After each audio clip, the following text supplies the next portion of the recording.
ఇక అన్ని దానాల్లోకెల్లా అన్నదానం చాలా గొప్పదని మాజీ మంత్రి ఎమ్మెల్యే హరీష్ రావు తెలిపారు.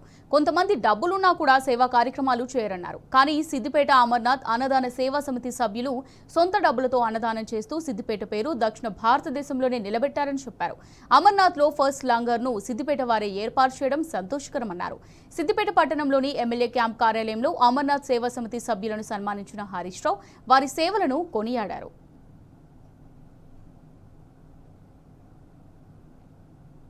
దానం చేయడం వేరు, సేవ చేయడం వేరు.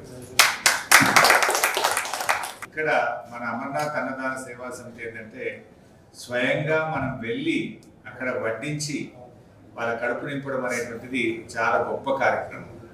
అంటే ప్రతి సంవత్సరం కూడా మన సభ్యులు చైర్మన్ గారు అక్కడ ఉండి వంట వాళ్ళతో పాటు వీళ్ళు కూడా అక్కడ ఉండి ఆ సేవ ఏదైతే చేస్తున్నారో చాలా గొప్ప సేవ.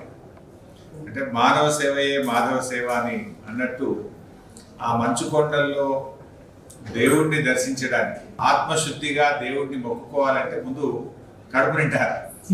కడుపు నిండా ఉంటేనే దేవుడిని మంచిగా మొక్కగలుగుతాడు, మనస్ఫూర్తిగా ప్రార్థించగలుగుతాం. కొనుక్కుందామన్నా తిందామన్నా దొరికే పరిస్థితి లేదు.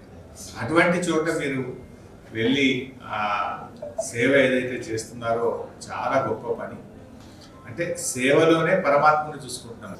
మన మనసుకు ఏదైతే ఒక తృప్తి పొందుతామో, ఆనందం పొందుతామో ఈ సేవలో, అది ఆ భగవంతుడి సేవలోనే మనకు ఆ ప్రేమ దొరుకుతుంది, ఆ తృప్తి అనేటువంటిది, జీవితానికి ఒక ఆనందం అనేటువంటిది దొరుకుతుంది. సో ఆ పనిలో పరమాత్మను చూసుకునే విధంగా ఆర్థికంగా సహాయం చేయడమే కాదు, మీరు ఫిజికల్గా కూడా అక్కడ దాకా వెళ్ళి ఏదైతే ఈ మంచి కార్యక్రమం చేస్తున్నారో ఇది మన సిద్దిపేట యొక్క పేరు ప్రఖ్యాతులను దక్షిణ భారతదేశంలోనే నిలిపింది. సౌత్ ఇండియా నుంచి ఫస్ట్ లంగర్ అక్కడ అమర్నాథ్లో మన సిద్దిపేట వాళ్ళు పెట్టడం జరిగింది.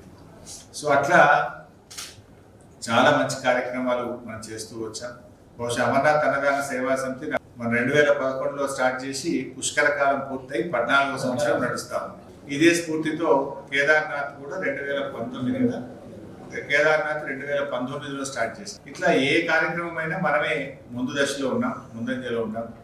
మరి హనుమాన్ దీక్షాపరుల కోసం కూడా రావి చెట్టు హనుమాన్ల దగ్గర మరి పర్మనెంట్గా ఒక భవనాన్ని నిర్మించి అసలు 41 రోజుల పాటు ఉచిత భోజనాన్ని భిక్షను పెట్టినటువంటి మొట్టమొదటి పట్టణం కూడా సిద్దిపేట పట్టణం.